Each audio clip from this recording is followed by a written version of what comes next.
के तुम दुख हरता उद्धार करो ना। कलयुग के तुम दुख हरता उद्धार करो ना।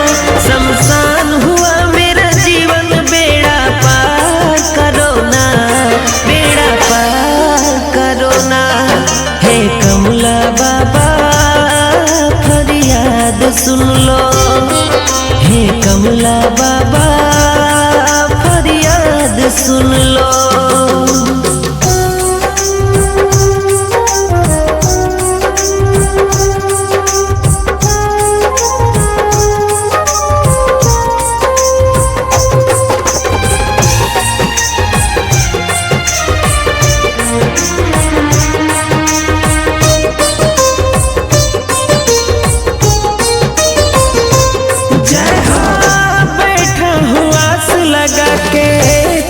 दरबार में करोगे निगाहें करम, हूँ मैं इंतजार में।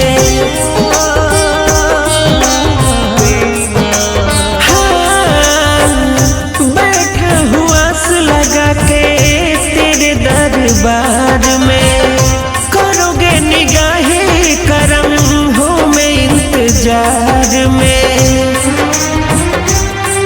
पलटा दो मेरी भी किस्मत, चमत्कार करो ना। शमशान हुआ ये जीवन, बेड़ा पार करो ना, बेड़ा पार करो ना।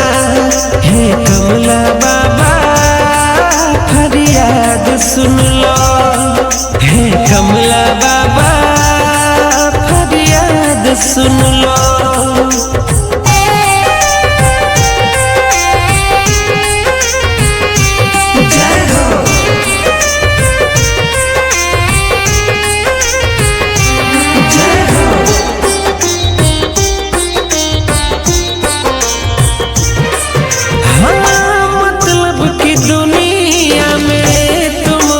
सहारा दर्द मिटा दो बाबा, कर दो किनारा। हाँ, मतलब की दुनिया में तुम हो सहारा, दर्द मिटा दो बाबा, कर दो किनारा।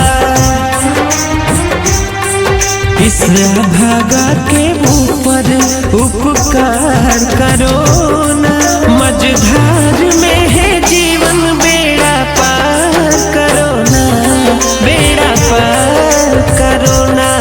हे कमला बाबा फरियाद सुन लो,